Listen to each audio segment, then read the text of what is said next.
কান ধরতেছে আমি বিশাল ভুল হয়ে গেছে আমার। আর জীবনে আমি শুক্রবার দিন বিকালবেলা ঘুরতে বের হব না। কেন যে এই কথা বলতেছি ভিডিও দেখলেই বুঝতে পারবা। অনেকদিন পর রাজশাহীতে আসছি আমরা, আর আজকে যেহেতু শুক্রবার তাই ভাবলাম একটু নদীর পাড় থেকে ঘুরে আসি। আমার ছোট বোনকেও কল দিয়ে বলছি, ও রেডি হয়ে আসতেছে নদীর পাড়ে। রেডি হতে হতে আমাদের একদম লেট হয়ে গেছে, বিকালে শেষের দিকে আমরা বের হয়েছি। বাট এইটি বাদে মানে নদীর পাড়ে আসতে দেখি এত পরিমাণে জ্যাম, বাপরে বাপ। তার উপর আবার টিপ টিপ করে বৃষ্টিও পড়তেছে।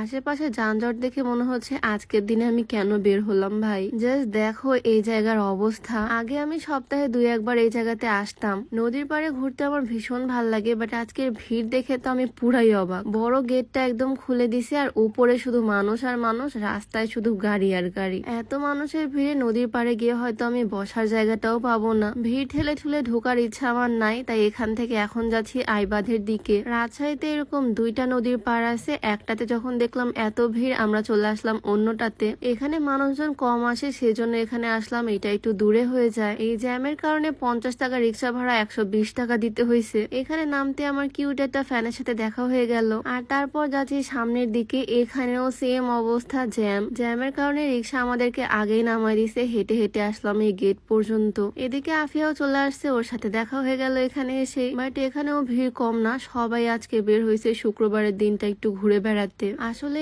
নদীর পাড়ে যখন কম মানুষ থাকে তখন এখানকার ওয়েদারটা সুন্দর করে এনজয় করা যায়। যাই হোক, আজকে আমি যে সুন্দর গাউনটা পরে আছি এইটা কিন্তু তোমরা পেয়ে যাচ্ছ সূচনাস ওয়্যারহাউস ফেসবুক পেজ থেকে। কি সুন্দর কম্বিনেশন, প্রিন্টেড একটা গাউন, সাথে থাকবে লং একটা হিজাব, একদম ফুল কভারেজ। হিজাব আর গাউনটার কম্বিনেশনটা আমার কাছে দারুণ লাগছে, সাথে একটা নোজ নিকাবও আছে। হাতাতেও সুন্দর করে প্রিন্টের কাপড়ে ফিতা করা, বাঁধার পর দেখতে অনেক সুন্দর লাগে হাতাটা। তো সূচনাস ওয়্যারহাউস ফেসবুক পেজটা আমি ডেসক্রিপশনে মেনশন করে দিব, তোমরা চাইলে তাদের পেজ থেকে এই সুন্দর গাউন নিয়ে নিতে পারো। যাই হোক, আমাদের এখানে আসতে আসতে প্রায় সন্ধ্যা, সূর্যের আলো এখন নাই বললেই চলে। দৌড়ায় দৌড়ায় নিচে এসে কোন রকমে কয়েকটা চেয়ার ম্যানেজ করলাম। আর এদিকে আমাদের দুই বোনের যা কাজ, হুদাই গল্প করা বসে বসে। এখানে আমরা বসছি ফুচকা চটপটি খাওয়ার জন্য, বাট এসে বসে প্রথমে নিয়ে নিলাম পাঁপড়। ফুচকা চটপটি আনতে গেছে, আনতে অনেক দেরি হবে, তাই বসে বসে পাঁপড় খাচ্ছি এখানে। আর ওদের ফুচকা আনতে আনতে প্রায় সন্ধ্যা হয়ে গেছে, এখন কোনো সানলাইটই নাই। তবে ফুচকা দেখে মনে হচ্ছে এগুলোর টেস্ট দারুণ হবে।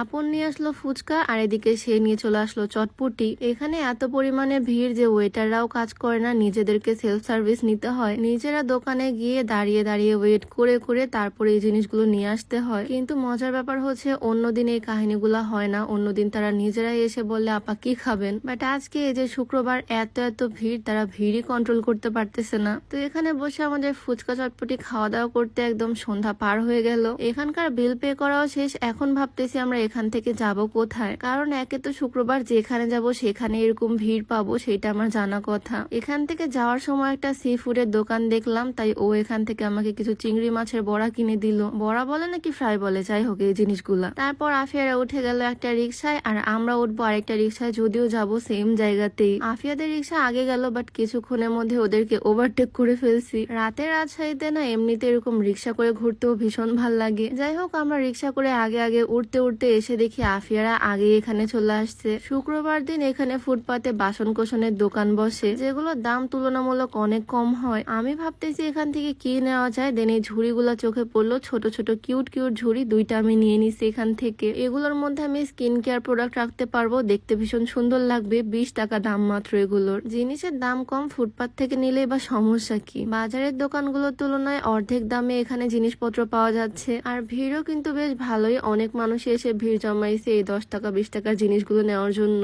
আমি 2টা ছোট ছোট ঝুড়ি নিয়েছি, আর তারপর আফিয়াকে টাটা বাই বাই দিয়ে দিলাম। এখন সোজা যাব বাসায়। তো আজকের ভিডিওটা এখানে শেষ করছি, সবাই ভালো থাকো, দেখা হচ্ছে নতুন ভিডিওতে। আল্লাহ হাফিজ।